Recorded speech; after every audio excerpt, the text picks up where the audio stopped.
हम लोग फिजिक्स का फर्स्ट चैप्टर इस वीडियो में क्लियर करते हैं। आपका फिजिक्स का फर्स्ट चैप्टर है light, reflection of light, reflection of light. तो रिफ्लेक्शन ऑफ लाइट होता क्या है, तो उससे पहले हम लोग जान लेते हैं बेसिक चीज़ों को। लाइट क्या है? तो light is the form of energy. Light एक एनर्जी ही है। तो सबसे पहले इसका आप डिफिनीशन लिख लीजिए। Light is the form of the energy that enables to see, जो कि हमको देखने में भी क्या करती है, सहायता प्रदान करती है। ये क्या है? एनर्जी। तो हमें इस चैप्टर में लाइट पढ़नी है। तो जो लाइट है इसका सबसे बड़ा सोर्स क्या है? आपको पता है, सन है। क्या है? सन। ये सबसे बड़ा सोर्स है। अब यहाँ से हम लोग कुछ प्रॉपर्टीज के बारे में भी चर्चा कर लेते हैं। क्या क्या है? तो properties of light.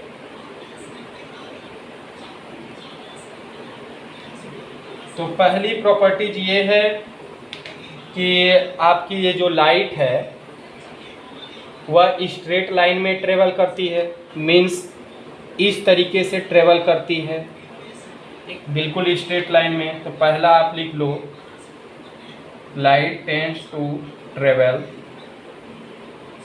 In straight line, in straight line. दूसरा आप लिख लो कि आपकी ये जो लाइट होती है इसको ट्रेवल करने के लिए किसी मीडियम की भी ज़रूरत नहीं पड़ती। ये वैक्यूम में भी, सॉलिड में भी, लिक्विड में भी, गैस में भी, हर मीडियमों में जो है, और जहाँ मीडियम नहीं है वहाँ पर भी ये क्या करती है? ट्रेवल करती है। तो किसी मीडियम की ज़रूरत नहीं पड़ती। तो does not require any medium to travel. Okay. अगली प्रॉपर्टीज, जो हमारी लाइट होती है इसकी स्पीड सबसे ज़्यादा किस में होती है? वैक्यूम में होती है। तो ये भी लिख लीजिए, light speed is maximum in vacuum. कितनी होती है आप जान रहे हो? 3 × 10⁸ मीटर पर सेकेंड। ये ऑब्जेक्टिव ही पूछता है। अगला लिख लीजिएगा। अगली कुछ चीज़ें होती हैं कि जब यह लाइट किसी सरफेस पे पड़ती है तो आपको कुछ फिनोमिना होते हैं। जैसे आप अभी पढ़ेंगे इस चैप्टर में रिफ्लेक्शन, फिर नेक्स्ट चैप्टर में पढ़ेंगे रिफ्रैक्शन। तो इस तरीके की फिनोमिना भी देखी जाती है।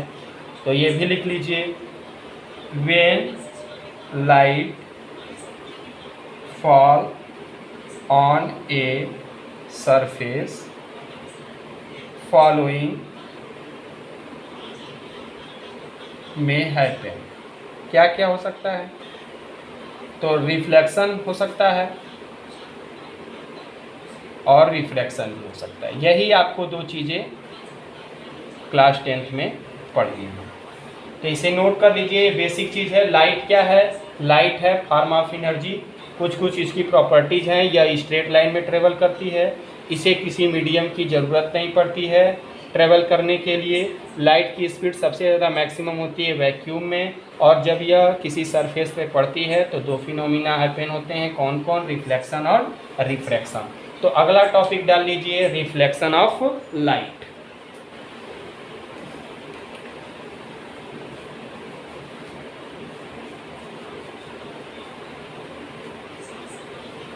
रिफ्लेक्शन ऑफ लाइट, ये इम्पोर्टेंट टॉपिक है आपके एग्जाम के दृष्टिकोण से।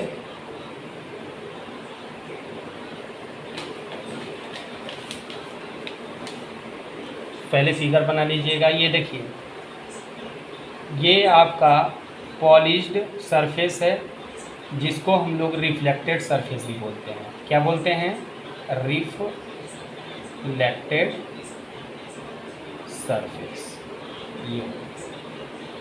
ये इस रिफ्लेक्टेड सरफेस पर एक परपेंडिकुलर लाइन होती है जिसको हम लोग क्या बोलते हैं? नॉर्मल।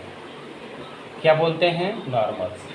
तो जब हम किसी रे को इंसिडेंट करते हैं रिफ्लेक्टेड सरफेस पे, तो ये बैक हो जाता है उसी मीडियम में जिस मीडियम से आप इंसिडेंट करते हो। तो ये इंसिडेंट रे है। कौन सा रे है? इंसिडेंट रे है। और ये कौन सा रे है? रिफ्लेक्टेड रे है। नॉर्मल और इंसिडेंट रे के बीच में जो एंगल बनता है उसको हम लोग आई से इंडिकेट करते हैं। इस एंगल आई को हम लोग बोलते हैं angle of incidence. Angle of incidence. और नॉर्मल और रिफ्लेक्टेड रे के बीच में जो एंगल बनता है उसको क्या बोलते हैं? आर। इसको बोलते हैं angle of reflection. Angle of reflection. तो सबसे पहले इसका आप डिफिनीशन लिख लीजिए। Bouncing back of light when it strikes on a polished surface। Polish surface को आप क्या लिख सकते हो? रिफ्लेक्टेड सरफेस भी। Surface like mirror. आप देखते हो मिरर का एक साइड जो होता है पॉलिश्ड किया रहता है। तो ये हो गया हमारा क्या? Reflection of light. यहाँ से अगला टॉपिक डाल लीजिए, law of reflection. Law of reflection. तो लॉ ऑफ रिफ्लेक्शन होता क्या है? तो टू टाइप्स। कितने टाइप्स होते हैं? Two types of law of reflection. तो पहला में क्या होता है कि जो एंगल ऑफ इंसिडेंस होता है और एंगल ऑफ रिफ्लेक्शन होता है ये आपस में इक्वल होते हैं। Angle I is equal angle R. तो पहला आप स्टेटमेंट लिख लीजिए, angle of incidence always equal to angle of reflection. अर्थात आप कह सकते हो angle I is equal angle R. ये इंपॉर्टेंट है आपके न्यूमेरिकल्स के लिए भी, ध्यान दीजिएगा। Angle I is equal angle R according to law of reflection. Second law आप जान लीजिए। तो सेकेंड लॉ क्या है कि देखिए ये इंसिडेंट रे और रिफ्लेक्टेड रे और नॉर्मल तीनों जो है एक पॉइंट पे क्या है? लाई कर रही हैं। तो सेकेंड और लास्ट रूल लिख लीजिए, द इंसिडेंट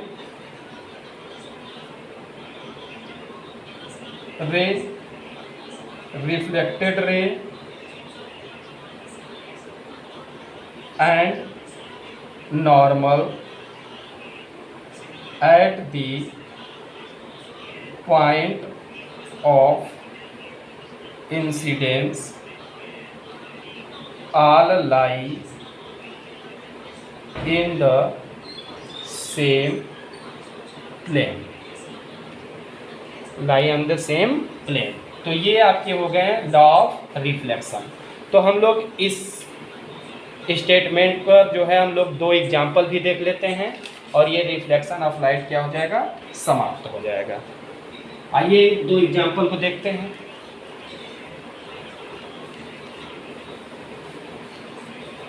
और ध्यान दीजिएगा, पहले आप डिफिनीशन लिख लो। एक चीज़ और है, आप डिफिनीशन लिखो, angle of incidence, the angle between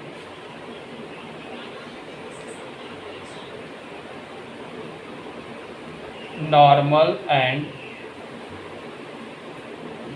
incident ray, that is called angle of incidence। पीछे हम लोग फिगर में भी देख चुके थे, इसको किससे डिनोट करते हैं, स्मॉल आई से।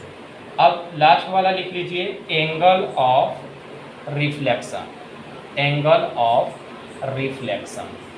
तो ये क्या है, the angle between normal and reflected ray, that is called angle of reflection. इसको आप किससे डिनोट करते हो, स्मॉल आर से। तो इन दोनों डिफिनीशनों को भी आप लिख लीजिए, उसके बाद एग्जाम्पल को देखते हैं। एग्जाम्पल क्या है, तो एग्जाम्पल फर्स्ट, मान लीजिए एग्जाम में आपसे इस तरीके से फिगर बना दिया, ये दे दिया 40 डिग्री और आपसे पूछ दिया alpha, to find alpha angle, इसका वैल्यू आपसे पूछ दिया। सेकेंड एग्जाम्पल देखिएगा, 30 degree small I, to find angle I. Third देखिएगा,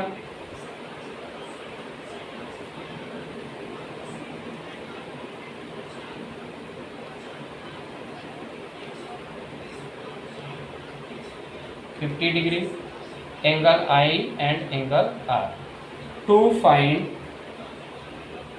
angle I and angle R. ये 3 एग्जाम्पल यदि आप देख लेते हैं तो आपका रिफ्लेक्शन और लॉ ऑफ रिफ्लेक्शन बिल्कुल कंप्लीट हो जाएगा। तो आपको पता है कि यहाँ पे लाइट आ रही है और बाउंस हो जा रही है उसी मीडियम में, आ रही है और बाउंस हो जा रही है उसी मीडियम में, आ रही है और बाउंस हो जा रही है उसी मीडियम में। तो इसका मतलब ये क्या है, रिफ्लेक्शन है। तो सबसे पहले तो आपको पहचानना होगा एग्जाम में कि वह रिफ्लेक्शन हो रहा है कि रिफ्लेक्शन। तो अभी हम लोग रिफ्लेक्शन पढ़ रहे हैं, जब आप रिफ्लेक्शन भी पढ़ लोगे तो दोनों में डिफरेंस जान जाओगे। तो चलिए पहले का हम लोग देख लेते हैं सल्यूशन। तो पहले का सल्यूशन क्या है, ये फर्स्ट का सल्यूशन क्या है, एंगल बताना है। तो हम लोगों को पता है कि ये जो एंगल आर है वही क्या है, एंगल अल्फ़ा है। तो एंगल आर जो होता है वह इक्वल होता है एंगल आई के। एंगल आर किसके इक्वल होगा, आई के। और आई बराबर यहाँ पर कितना दे रखा है, 40 डिग्री दे रखा है। तो इसका मतलब एंगल आर की वैल्यू कितनी हो जाएगी, 40 डिग्री। तो अल्फ़ा की वैल्यू कितनी हो जाएगी, यहाँ से 40 डिग्री। ये हो गया आंसर, बहुत इजी है, वेरी सिंपल। सेकेंड का सल्यूशन देख लो। सेकेंड का सल्यूशन टू फाइंड एंगल आई, तो ये तो बिल्कुल इजी है। यहाँ पर आर की वैल्यू कितना दे रखा है, 30 डिग्री दे रखा है। एंगल आई की वैल्यू आपसे पूछा है, तो angle I is equal angle R according to law of reflection, according to law of reflection. तो यहाँ से आप देखो तो एंगल आई की वैल्यू कितना हो जाएगा, 30 डिग्री। ये भी बहुत सिंपल है। ये थर्ड का सल्यूशन आप देख लीजिए। थर्ड थोड़ा सा आपको दिमाग लगाना है, बाकी सॉल्व हो जाएगा। तो देखिए यहाँ से, तो यहाँ आपको एंगल आई भी बताना है, एंगल आर भी बताना है। तो हमने बताया ये क्या है, नॉर्मल है। नॉर्मल परपेंडिकुलर होता है, तो मीन्स ये angle I and angle I plus 50 मिलकर कितना डिग्री का एंगल बनाएगा, 90 डिग्री का। तो 90 डिग्री कीजिए। तो यहाँ से सबसे पहले एंगल आई निकाल लीजिए। तो 90 प्लस है तो उस साइड में जाएगा माइनस, तो एंगल आई की वैल्यू कितनी हो गई, 40 डिग्री हो गई। तो आपने क्या निकाल दिया, एंगल आई निकाल दिया। अब आर भी निकालना है, तो we know that angle I is equal angle R according to law of reflection, law of reflection. तो यहाँ से आप ध्यान दो, angle I is equal angle R is equal कितना हो गया 40 डिग्री। तो एंगल आर की भी वैल्यू कितनी हो गई 40 डिग्री। तो ये आपका हो गया आंसर। तो इस तरीके से बहुत छोटे छोटे क्वेश्चन आपके एग्जाम में पूछे जाते हैं। तो चलिए इस वीडियो में बस इतना ही, कल पढ़ेंगे इमेज के बारे में। Okay, thanks.